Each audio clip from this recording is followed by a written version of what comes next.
జరిగేదంతా మంచికని అనుకోవడమే మనిషి పని అన్నారు ఒక ప్రముఖ గీత రచయిత. కొన్నిసార్లు మనం ఊహించని సంఘటనలు జరుగుతూ ఉంటాయి. మనల్ని షాక్కి గురిచేస్తాయి. మన జీవితాన్ని డిప్రెషన్లోకి నెట్టేస్తాయి. వ్యాపారంలో ఊహించని నష్టాలు ఎదురవడం, ప్రేమించిన వ్యక్తి మనకు దూరం అవ్వడం, అనుకోని ప్రమాదాలు జరగడం, ఇలాంటప్పుడు అన్ని దారులు మూసుకుపోయినట్టు ఫీల్ అవుతాం. మనం జీవితంలో ఫెయిల్ అయినట్టు అనుకుంటాం. కానీ మనం గమనించాల్సింది ఏంటంటే, మనిషి తన ప్రాణం ఉన్నంత వరకు పోరాడాలి. తన ప్రాణం ఉన్నంత వరకు మనుగడ సాగించాలి. మనకు వచ్చిన ఓటమే మనల్ని విజయానికి చేర్చవచ్చు. మనకు వచ్చిన కష్టమే మనల్ని మరో ఎత్తుకి తీసుకుని వెళ్ళవచ్చు. మనకు జరిగిన ఒక చిన్న ప్రమాదమే మనల్ని మరో పెద్ద ప్రమాదం నుంచి కాపాడవచ్చు. ఒక రాజుంటాడు. అతడు చాలా కోపిష్టి. అతనికి ఒక మంత్రి ఉంటాడు. ఆ మంత్రి చాలా శాంతిపరుడు, ఆశావాది. ఒకరోజు రాజు యుద్ధ విద్యల్ని సాధన చేస్తూ ఉంటాడు. ఆ సాధనలో భాగంగా ఊహించకుండా అనుకోని సంఘటన జరుగుతుంది. అతని బొటన వేలు తెగి కింద పడిపోతుంది. రాజు చాలా బాధపడతాడు. తాను అవిటివాడైపోయానని కృంగిపోతాడు.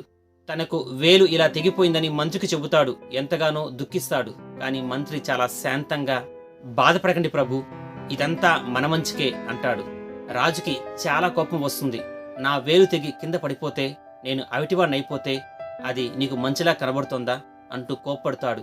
వెంటనే అక్కడున్న భటుని పిలిచి మంత్రికి ఉరిశిక్ష వేయమని ఆజ్ఞాపిస్తాడు. ఆ భటుడు మంత్రిని తీసుకునెళ్లి చెరసాలలో బంధిస్తాడు. ఆ తర్వాత రాజు తన సైనికులతో వేటకు వెళ్తాడు. కానీ అనుకోకుండా అడవిలో సైనికులు ఓవైపు, రాజు మరోవైపు వెళ్ళిపోతారు. రాజు వెంట సైనికులు ఎవరూ లేరు. అతని దగ్గర సరైన ఆయుధాలు కూడా లేవు. ఊహించని సంఘటన జరుగుతుంది. అడవిలో ఉన్న ఆదివాసులకు రాజు బందీగా చిక్కిపోతాడు. రాజు బందీగా దొరికిపోయేసరికి ఆ అడవివాసులు, ఆదివాసులు ఎంతో సంతోషపడతారు. తామెప్పటినుంచో తమ గ్రామ దేవతకి ఒక మనిషిని, అందులో నా క్షత్రుని బలి ఇవ్వాలనుకుంటారు.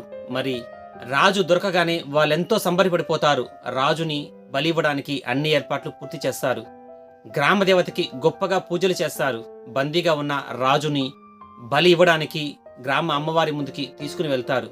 అప్పుడే వాళ్ళలో ఒకరు గమనిస్తారు, రాజుగారి వేలు తెగిపడిపోయిందని, రాజుగారు అవిటివాడని. మరి అవిటివాడిని గ్రామదేవతకు బలి ఇవ్వడం అతిపెద్ద తప్పని, దానివల్ల గ్రామదేవత వీరిపై కోప్పడుతుందని అనుకుంటారు. వెంటనే రాజును వదిలిపెట్టేస్తారు. అడవిలో గ్రామ దేవత ముందర బలి కాబడవలసిన రాజు తన అవిటితనం చేత ప్రాణాలతో బయటపడతాడు. వెంటనే రాజ్యానికి చేరుకుంటాడు. చెరసాలలో బంధించబడిన మంత్రిని పిలుస్తాడు. మంత్రికి క్షమాపణ చెబుతాడు. తాను చెప్పింది నిజమేనని, తన వేలు విరగడం మంచికే అయిందని చెబుతాడు. మంత్రి చిన్నగా నవ్వుతాడు. నన్ను మీరు చెరసాలలో బంధించారు, అది కూడా మంచికే జరిగింది అంటూ నవ్వుతూ అంటాడు. రాజుకు ఆశ్చర్యం వేస్తుంది.